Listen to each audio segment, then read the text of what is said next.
Jade Cargill has revealed an absolute WWE horror story that you have to hear to believe. When she told this story, I instantly knew I had to talk about it because, well, I couldn't believe it. Now, look, we know that Jade Cargill is in the spotlight in WWE, one of their bigger stars. She's someone in which WWE thinks highly of and has given her a mega push. There's a lot of pros that come along with that: fame, money, notoriety, achievements, accomplishments, right? But there's also some downsides to being a WWE superstar. Your privacy does taken away to a certain degree. You can't necessarily go out anywhere that you want to.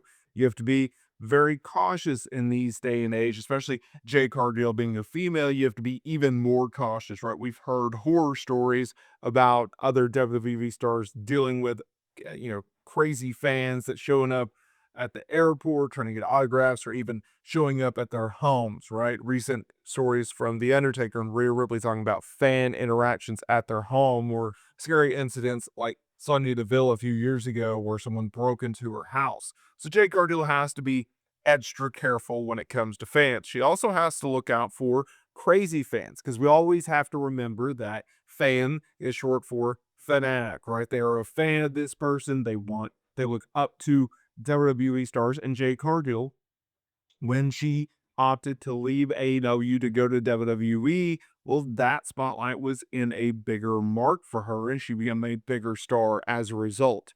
But there are some downsides to it. Now, she recently told a very interesting story while doing an interview that we are going to be talking about today.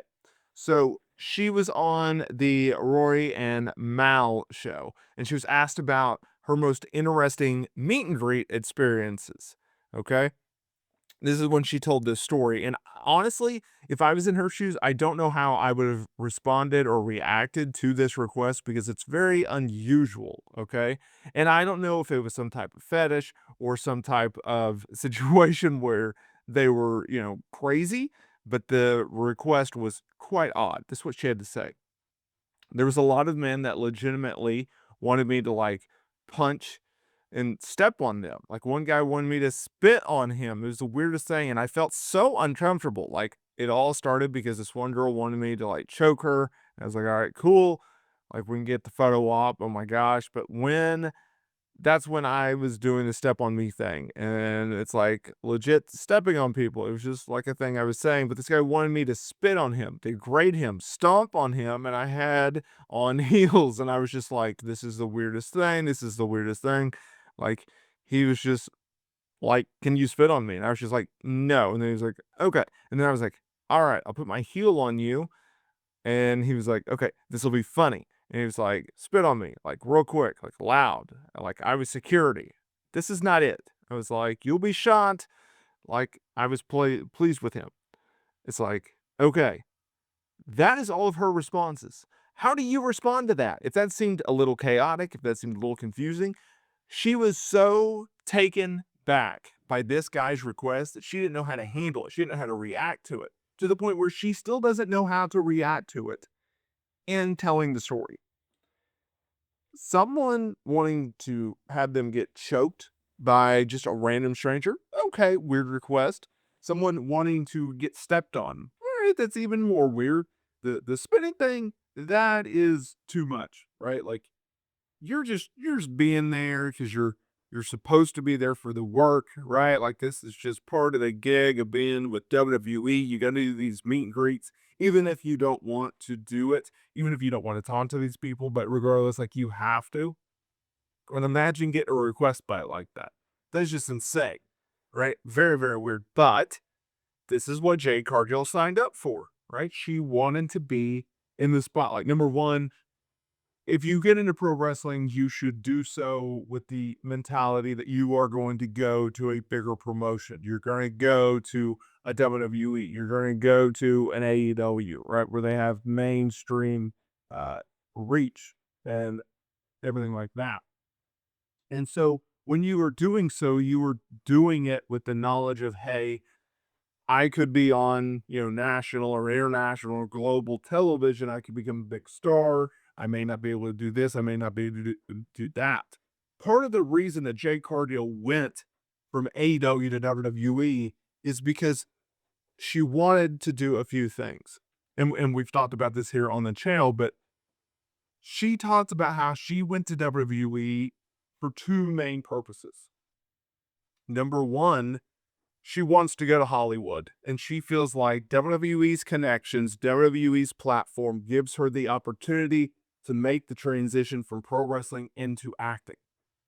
Okay?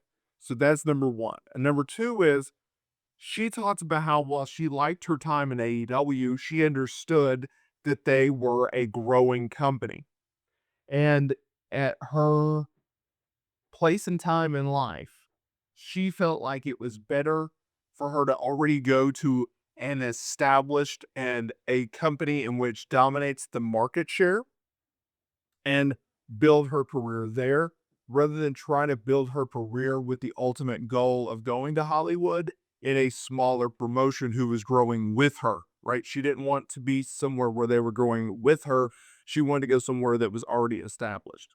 And if you look at it, well, yes, WWE, they still have more of a schedule than AEW in terms of they do have shows every once in a while. They'll do two big international tours. So she's definitely working more matches than she would in AEW. The schedule is really not that bad, right? And I'm sure whatever money that WWE offered her was significant. You know, Tony Khan offered her significant money to stay. He really wanted her to stay.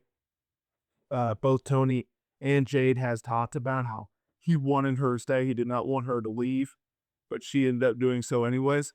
So you have all of that. So there's a lot of things going on there. There's a lot of things that you got to really pinpoint and look at because it counts in this discussion, right? Because dealing with fans is a direct result of leaving AEW to WWE.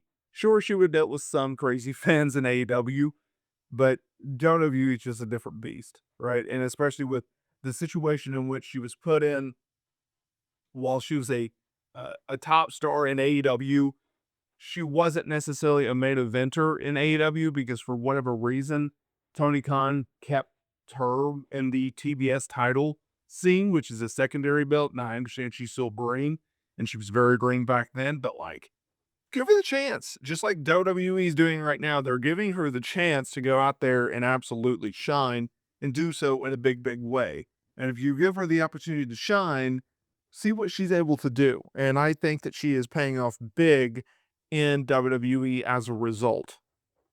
Just my 2 cents. Let me know down in the comments here below. What do you think about Jade Cargill's story with this WWE fan?